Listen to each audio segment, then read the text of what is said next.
আসসালামু আলাইকুম, আরিফা কুকিজ ওয়ার্ল্ডে সবাইকে স্বাগতম। আশা করছি সবাই অনেক ভালো আছেন। আজকে তৈরি করে দেখাবো চিকেন বারবিকিউ।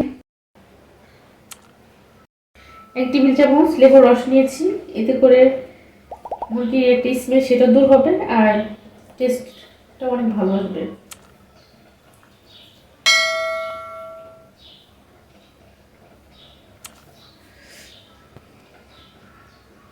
প্রথমে আমি চিকেনের গায়ে ছুরির সাহায্যে যেভাবে দাগ কেটে নিব, ভালো করে কেটে নিব যাতে করে মশলাগুলো ভিতরে ঢুকে যায়।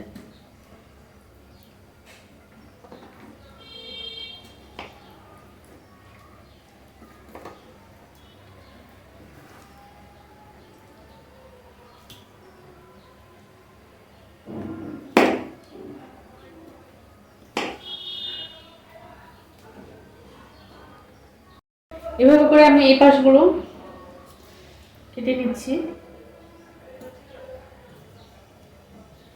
একটু বেশি করে কেটে নিতে হবে, দেখে বুঝতেই পারছেন। এরকম করে যাতে করে মশলাগুলো খুব ভালোভাবে ভিতরে পৌঁছিয়ে যায়। বাকি সবগুলো কেটে নিচ্ছি। এখন মশলা রেডি করে নিব। এজন্য নিয়েছি 1.5 কাপ গুঁড়ো মরিচ,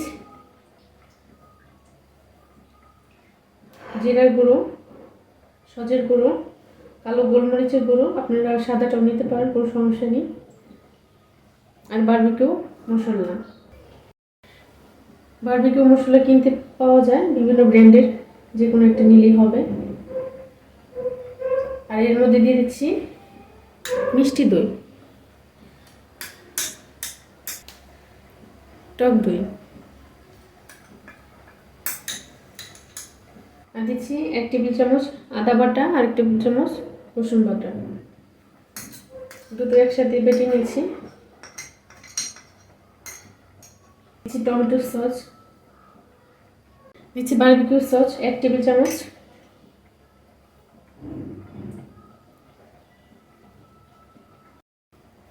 দিচ্ছি 1 চামচ লবণ। সবগুলো উপকরণ ভালো করে মিশিয়ে নিচ্ছি।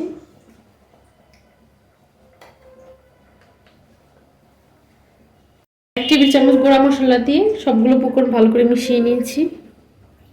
এখন এগুলো চিকেনের মধ্যে দিয়ে ভালো করে মিশিয়ে নেব।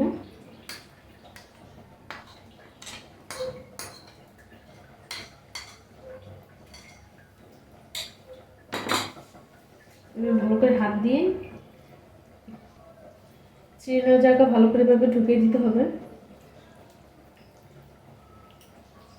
উল্টে পাল্টে সব জায়গায় মশলাগুলো ভালো করে মেখে নিতে হবে। এভাবে করে আমি সবগুলো মেখে নিচ্ছি।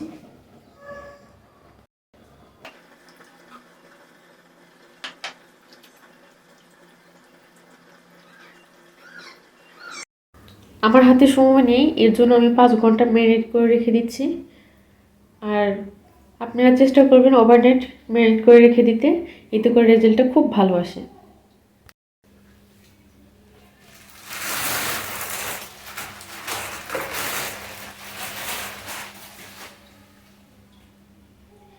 চিকেনগুলোতে আমি হালকা ফুড কালার দিচ্ছি, এতে করে কালারটা খুব সুন্দর আসে।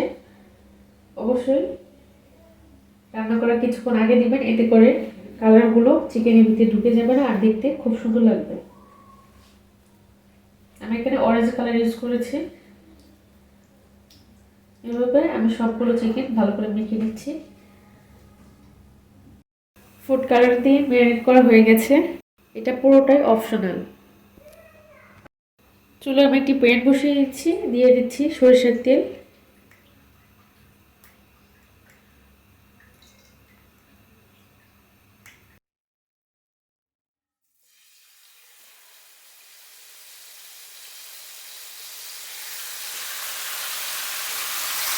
চুলার আঁচটা এই পর্যায়ে লো ফ্লেমের মাঝামাঝি রাখতে হবে আর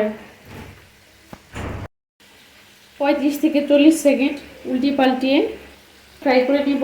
এতে করে মশলাগুলো সুন্দরভাবে চিকেনের গায়ে লেগে যাবে।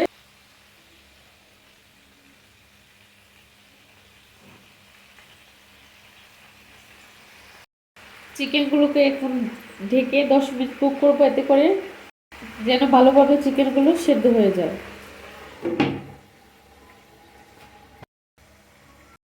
উল্টিয়ে পাল্টিয়ে ফ্রাই করে নেওয়ার পর এখন চুলার আঁচ লো হিট করে 10 মিনিট কুক করে নিব, যাতে করে চিকেনগুলো ভালো করে সেদ্ধ হয়ে যায়। ফিরে আসলাম 10 মিনিট পর। এখন এই চিকেনগুলোর উপরে সেই মশলাগুলো ব্রাশ করে দিব।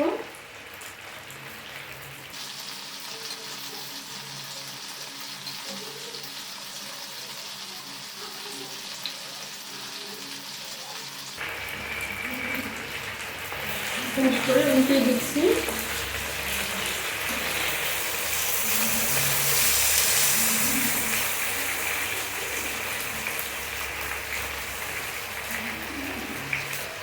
সেম প্রসেসে আবার করে ব্রাশ করে দিব যাতে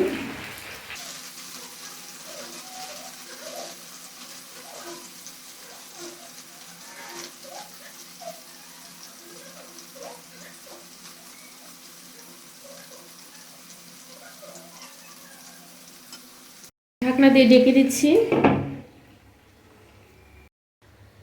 আমি এগুলো চুলাতে ফ্রাই করছি। আপনারা যারা বারবিকিউ মেশিনে ফ্রাই করতে চান এই সেম প্রসেসে আপনারা মেশিনে ফ্রাই করতে পারেন, এর মধ্যে আসলে আর কোনো পার্থক্য নেই। এক এক সাইড 10 মিনিট করে 20 মিনিট উল্টে পাল্টে আমি ফ্রাই করে নিচ্ছি। এই পর্যায়ে এসে বারবিকিউ সস অবশ্যই ব্রাশ করে দিতে হবে, এতে করে সুন্দর একটি স্মেল হয় আর টেস্ট অনেক ভালো আসে।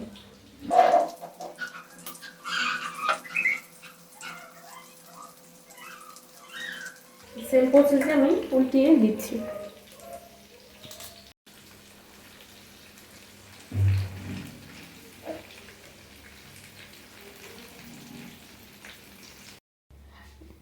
এই তো ফ্রাই করা হয়ে গেছে।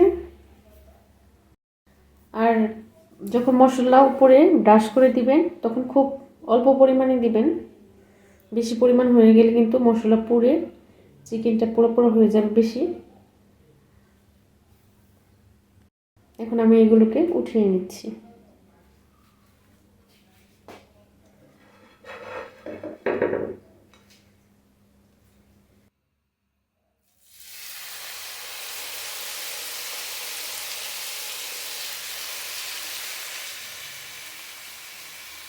এই সেম প্রসেসে বাকি সবগুলো ফ্রাই করে নিচ্ছি। চিকেনগুলো ফ্রাই করা হয়ে গেছে। অন্য একটি চুলায় আমি কিছু কাঠকয়লা গরম করে নিয়েছি। এখন এগুলো এর মাঝখানে বসিয়ে দিব। এই ধোঁয়াটা খুব ইম্পর্টেন্ট। এই স্মোকি ফ্লেভারটা হওয়ার কারণে আপনার মনে হবে না আপনি ফ্রাই প্যানে চিকেন বারবিকিউ তৈরি করেছেন। এখন এগুলো ঢাকনা দিয়ে ঢেকে দিব। চেষ্টা করবেন এই স্মোকি ফ্লেভারটা দেওয়ার জন্য, এতে করে খুব সুন্দর একটা স্মেল হবে। আপনার মনে হবে না আপনি এটা ফ্রাই প্যানে বারবিকিউ তৈরি করেছেন। আর এই স্মোকি ফ্লেভারটা খুব ইম্পর্টেন্ট একটা বিষয়। ফিরে আসলাম 5 মিনিট পর, নামিয়ে নিচ্ছি। এরই মধ্যে রেডি হয়ে গেল চিকেন বারবিকিউ। ইনশাআল্লাহ সবার অনেক ভালো লাগবে। ভালো লাগলে আপনি যদি আমার চ্যানেলে নতুন হন অবশ্যই আমার চ্যানেলটা সাবস্ক্রাইব করবেন, এতে করে আমার নতুন নতুন ভিডিওগুলো পৌঁছে যাবে সবার আগে আপনার কাছে। একটু ছিঁড়ে দেখাচ্ছি।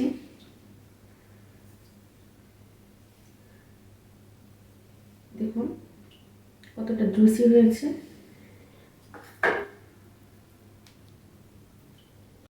খুবই মজার হয়েছে, আশা করছি সবার ভালো লাগবে। আজকের মতো এখানে বিদায় নিচ্ছি। আসসালামু আলাইকুম।